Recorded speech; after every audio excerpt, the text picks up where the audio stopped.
नमो नमः श्रीमात्रे नमः। ओम खं ब्रह्म। अद्य वयं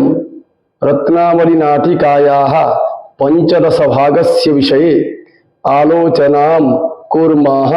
तर्हि अयान्तु विषयारम्भं करिष्यामः। रत्नावल्याः ज्यायसी भगिनी का वासवदत्ता का वियोगम योगंधरायणस्य वचने षोढवती वासवदत्ता दुर्जनीकृतास्मि इत्यत्र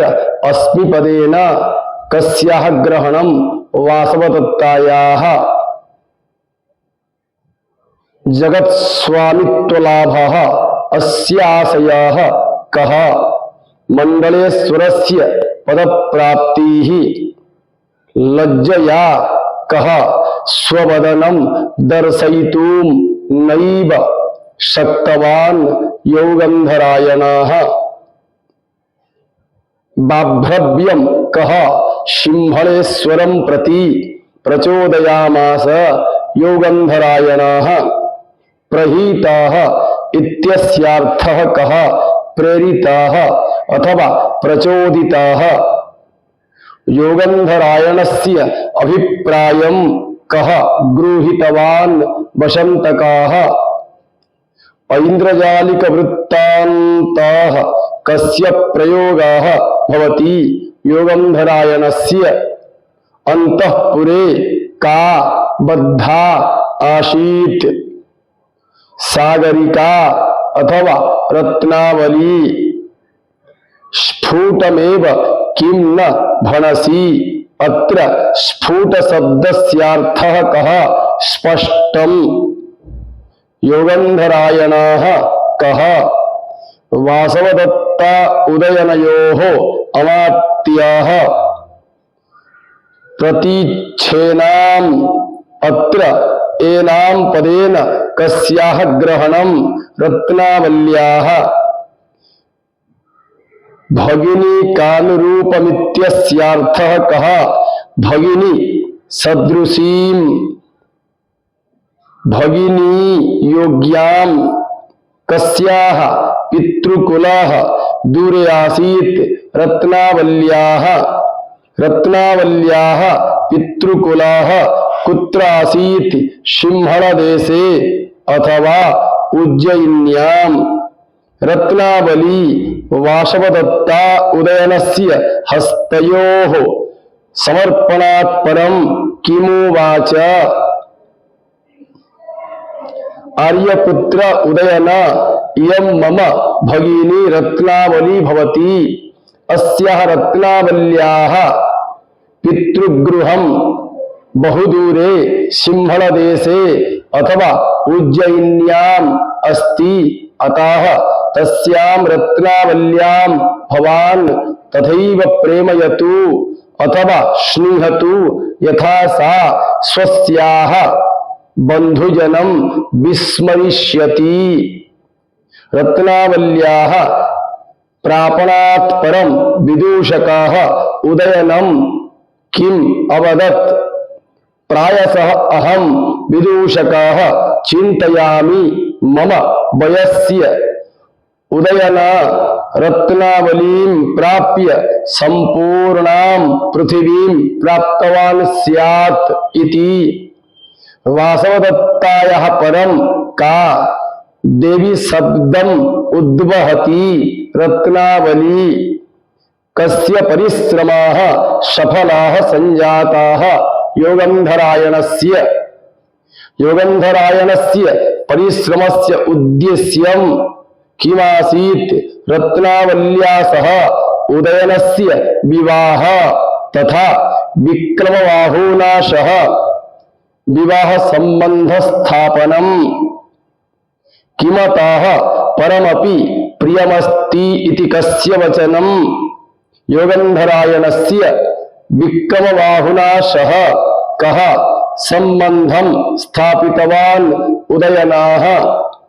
उदयनाः कस्य सहाय्येन विक्रमबाहुना सह संबंधं स्थापितवान् योगन्धरायणस्य का प्रीतिम उपगता देवी वासवदत्ता का भगिनीम आप्नोत वासवदत्ता कौशल राज्यम कह जितवान् उदयनाः कौशलाः इत्यत्र किमर्थं बहुवचनं देशवाचक शब्द योगे जनपदवाचक शब्द योगे बहुवचनं वक्तव्यम् अमात्य वृषभाः कह योगन्धरायणाः अमात्य वृषभाः इत्यत्र वृषभ शब्दस्यार्थः कः मंत्रिश्रेष्ठः कः स्पृहां नैवाकरोत् उदयनाः भरतवाक्यम इत्यस्यार्थः कः संस्कृत नाटके आरंभ सदृशान्ते अपि पद्यमय आशीर्वादेन मंगलम क्रियते येन मंगलमेव काम्यते